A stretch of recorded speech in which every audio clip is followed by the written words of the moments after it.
नमस्कार दोस्तों, मैं हूं आपका कथाकार और आप देख रहे हैं कथा क्षितिज। आज हम एक ऐसी अद्भुत यात्रा पर निकलने वाले हैं जहां हम समय के पहिए को पीछे घुमाकर सीधे प्राचीन भारत के सुनहरे युग में पहुंचेंगे। हमारा उद्देश्य है उस ऐतिहासिक और सांस्कृतिक पृष्ठभूमि को समझना जिसने देवी भागवत पुराण जैसे अनुपम ग्रंथ को जन्म दिया। ये केवल कहानियों का संग्रह नहीं बल्कि एक युग की आत्मा का प्रतिबिंब है। कल्पना कीजिए, ईसा पूर्व 4वीं शताब्दी से लेकर मध्यकालीन भारत के आरंभिक दौर तक का वह समय। ये भारतीय उपमहाद्वीप का वह दौर था जब महान साम्राज्यों जैसे मौर्य, गुप्त और वर्धन वंशों का उदय और पतन हो रहा था। ये सिर्फ राजनीतिक उथल-पुथल का समय नहीं था, बल्कि बौद्ध धर्म और जैन धर्म जैसी नई आध्यात्मिक धाराओं का प्रभाव बढ़ रहा था और वैदिक परंपरा भी स्वयं को पुनः परिभाषित कर रही थी। समाज में नए विचार, दर्शन और जीवन शैली आकार ले रही थी। गांव, नगर और व्यापारिक केंद्र फल फूल रहे थे, जहां विविध संस्कृतियां एक साथ सांस ले रही थीं। ऐसे बहुआयामी परिवेश में वेदों की गूढ़ और जटिल शिक्षाओं को जनमानस तक पहुंचाने के लिए एक नए माध्यम की आवश्यकता महसूस हुई और यहीं से पुराणों का उदय हुआ। ये केवल मिथकों और लोककथाओं का संग्रह नहीं थे, बल्कि धर्म, नीति, खगोल विज्ञान, भूगोल, सामाजिक रीति रिवाजों और वंश वृक्षों का एक विशाल इंसाइक्लोपीडिया थे। पुराणों ने आम लोगों के लिए धर्म को सुलभ बनाया, उन्हें मनोरंजक कहानियों और सरल उपदेशों के माध्यम से जीवन के मूल्य सिखाए। ये मौखिक परंपरा से निकले और समय के साथ लिखित रूप में संकलित होते गए, हर पीढ़ी के अनुभवों को अपने भीतर समेटते हुए। इन्हीं पौराणिक परंपराओं के बीच एक विशेष शक्ति धीरे धीरे अपने चरम पर पहुंच रही थी। वह थी देवी की अवधारणा, महाशक्ति की उपासना।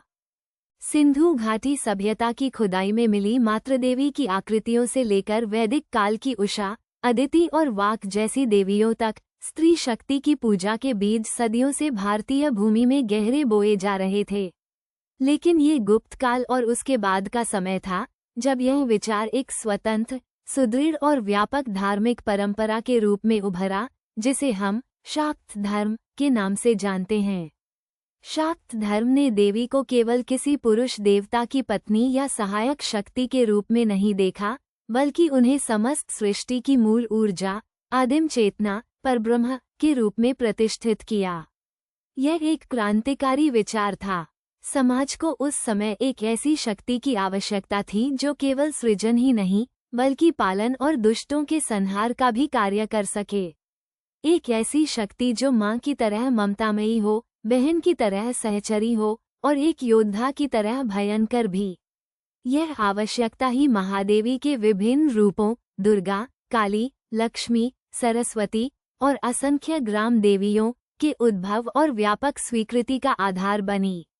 यह वह दौर था जब धार्मिक दर्शन जटिल हो रहे थे और लोगों को एक सीधा, भावनात्मक और शक्तिशाली माध्यम चाहिए था जो उन्हें ईश्वर से जोड़ सके।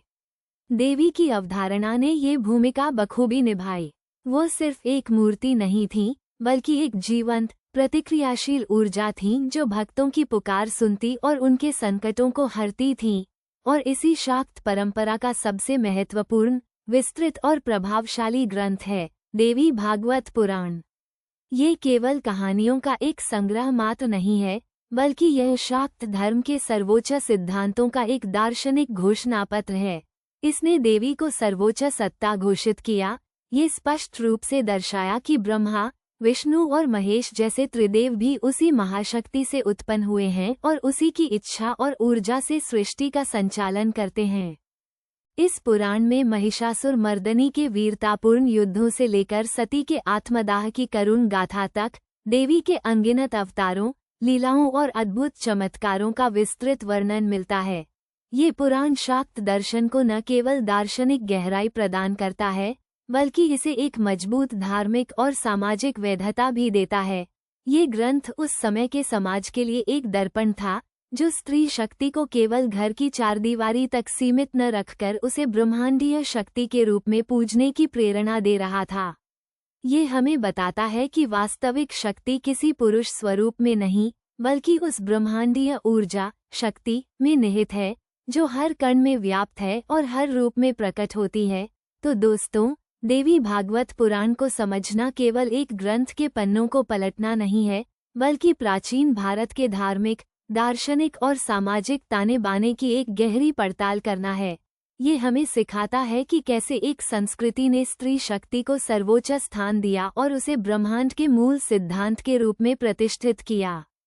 ये हमें याद दिलाता है कि इतिहास केवल तिथियों और घटनाओं का लेखा जोखा नहीं होता, बल्कि विचारों, विश्वासों और मानवीय अनुभवों की एक सतत बहती धारा होती है। कथा क्षितिज के साथ इस ज्ञानवर्धक यात्रा में जुड़ने के लिए आपका हार्दिक धन्यवाद। हम फिर मिलेंगे एक नई कहानी, एक नई खोज के साथ। तब तक के लिए बने रहिए कथा क्षितिज के साथ और ज्ञान के इस सफर का आनंद लेते रहिए।